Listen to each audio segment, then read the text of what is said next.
Kantara chapter 1 movie की story कुछ ऐसी है जिसमें स्टोरी के अंदर भी स्टोरी है, जिसे समझने के लिए बहुत ज्यादा डीप में जाना पड़ता है। जैसे कि कनकावती पूरे मूवी के अंदर बैरमे के साथ बहुत ज्यादा प्यार से रहती है, उससे प्यारी प्यारी बातें करती है, यहाँ तक कि उसे अपने राज्य बांग्रा के अंदर व्यापार करने की अनुमति भी दे देती है। तो फिर मूवी के एंड में ऐसा क्या हो जाता है कि वो एकदम से मेन विलन ही बन जाती है। ऐसे बहुत सारे क्वेश्चन के आंसर आज हम देखने वाले हैं और इस मूवी की एंडिंग को एकदम डिटेल में एक्सप्लेन करेंगे। तो देखो, इस मूवी की एंडिंग एक्सप्लेनेशन की ओर बढ़ने से पहले मैं तुमको इस मूवी की स्टार्टिंग की कुछ स्टोरी बता देता हूँ ताकि तुमको ये एंडिंग अच्छे से समझ में आए। देखो, स्टार्टिंग में एक राजा है जो कि बहुत ज्यादा क्रूर है, जंगल के आदिवासियों को पकड़ता है, उनको मारता है, उनसे काम करवाता है। इसके पास सब कुछ है, बस कांतारा को छोड़ के। अभी यहाँ पर कंफ्यूज मत हो जाना, क्योंकि आगे ये पूरी मूवी इसी के ऊपर होने वाली है। कांतारा उस जंगल को कहा जाता है जहाँ पर अपने मूवी के हीरो बैरमे और उनके कबीले के लोग रहते हैं, उस जगह को कांतारा कहते हैं। और एक और नाम से इसे जाना जाता है भगवान का मधुबन। और अभी ये राजा वहां पर चला जाता है और ये उसके साथ उसके बेटे को भी लेकर गया था जो कि बहुत छोटा होता है। और ये राजा कांतारा में आग लगा देता है, जिस वजह से गुलिका देव जागृत हो जाते हैं और इस राजा का काम खत्म कर देते हैं। अभी वहां पर बस इस राजा का बेटा बचता है जो कि डर की वजह से इधर उधर भाग रहा था। तभी ये जाकर मिलता है कनपा आदिवासी लोगों से, जो लोग इसे वापस इसके राज्य में ले जाकर छोड़ देते। और इन कनपा आदिवासियों को थोड़ा ध्यान में रखना, क्योंकि आगे बहुत सारे कांड इन्होंने ही किए। अभी ये राजा बड़ा हो जाता है, इसको तो बच्चे होते हैं। वैसे इस राजा का नाम याद रखना, इसका नाम है राजशेखर और इसको जो बेटा होता है उसका नाम है कुलशेखर,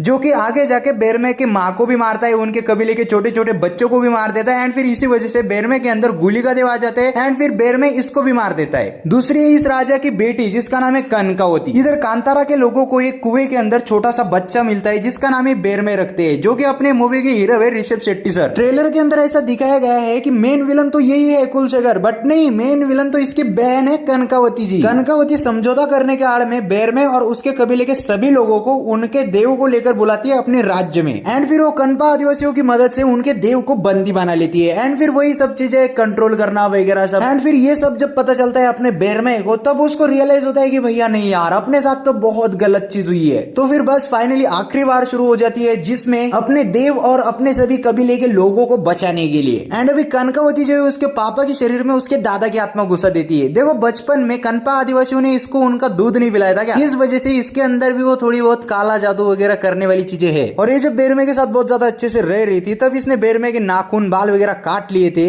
जिस वजह से इसने बैरमे के ऊपर भी वो जो है थोड़ा बहुत काला जादू वगैरह कर दिया। एंड फिर इस वजह से अब बैरमे जो है राजशेखर के सामने टिक नहीं पा रहा था, यानी बैरमे राजशेखर को जो भी मारता था उसका राजशेखर के ऊपर कुछ भी असर नहीं हो रहा था। तो बैरमे चला जाता है उस कुएं के अंदर जहां से उसको शक्ति मिलती है एंड वहां पर वो शिवलिंग को ढूंढने लगता है। और उसे जब शिवलिंग मिल जाती है तब उसके ऊपर नंदी जी अटैक कर देते हैं, लेकिन बाद में बैरमे के हाथ में जब त्रिशूल आ जाता है तब नंदी जी को ऐसा लगता है कि इसके ऊपर शिव जी की कृपा है एंड उसके बाद नंदी जी उसको कुछ भी नहीं करते। इसके बाद बैरमे के अंदर बहुत ज्यादा शक्ति आ जाती है, गुलिका देव एक बार फिर से आ जाते हैं और फिर बैरमे सीधे आ जाता है राजशेखर के सामने। और जब बैरमे राजशेखर को मारने जाता है तब उसके सामने उसकी बेटी कनकवती आ जाती है और फिर गुलिका देव कहते हैं कि मैं किसी भी स्त्री के ऊपर हाथ नहीं उठाता, तुम्हें मेरी बहन मारेगी, जो कि बहुत सारे दंत कथाओं के हिसाब से चामुंडा देवी है। और फिर चामुंडा देवी बैरमे के अंदर आ जाती है एंड फिर वो कनकवती को मार देते है। उसके बाद बैरमे आ जाता है सीधे राजशेखर के पास एंड राजशेखर का काम भी यहाँ पर खत्म कर देता है। एंड फिर भूताकोला रिचुअल होता है जहां पर इसके पहले वाले कांतारा में बस पंजुली देवी थे, बट यहाँ पर चैप्टर 1 में पंजुली देव और गुलिका देव दोनों एक साथ होते हैं। बैरमे बने हैं गुलिका देव एंड फिर बैरमे गुलिका देव के वेश में ही उस कुएं के अंदर कूद जाता है। और फिर स्टोरी आ जाती है प्रेजेंट में, जहां पर ये दादाजी शिवा को ये सभी कहानी बता रहे थे। फिर शिवा पूछता है कि यहाँ पर अगर कुआं था तो वो कुआं कहाँ चला गया और फिर वो कुआं बूझ क्यों गया, और इसी के साथ चैप्टर 2 को अनाउंस कर दिया जाता है। अब देखो, यहाँ पर तुमने एक बात नोटिस की होगी, जैसे कि इसके पहले वाले कांतारा के अंदर एंडिंग में शिवा जब उस जमींदार साहब को मारता है तब उसके अंदर गुलिका देव होते हैं, ना कि पंजीवली देव। और अभी इस चैप्टर 1 के अंदर भी जब एंडिंग में उस राजशेखर को अपना बैरमे मारता है तब उसके अंदर भी गुलिका देव ही होते हैं। तो देखो, यहाँ पर फिर ऐसे समझ में आता है कि पंजीवली देव जो है वो प्रोटेक्ट करते हैं और गुलिका देव जो है वो पनिश करते हैं। जो भी लोगों के ऊपर अत्याचार करते हैं, गलत काम करते हैं, वैसे लोगों को गुलिका देव पनिश करते हैं। अभी देखो, ये मूवी हमारे माइंड में बहुत सारे क्वेश्चंस छोड़ के जाती है, जैसे कि स्टार्टिंग में वो जो बच्चा कुएं के अंदर मिलता है वो वहां पर कहां से आता है, उसको वहां पर कौन छोड़ के जाता है, उसके माँ बाप कौन है, और मूवी के एंडिंग में बैरमे उस कुएं के अंदर क्यों कूद जाता है। ऐसे बहुत सारे क्वेश्चन जो है ऐसे ही छोड़ दिए गए हैं। शायद इन सभी का आंसर हमें चैप्टर 2 में मिल जाएगा। तो बस आपको अगर वीडियो अच्छा लगा है तो वीडियो को लाइक कर देना, चैनल को सब्सक्राइब करना मत भूलना। मिलते हैं अगली वीडियो में, बाय।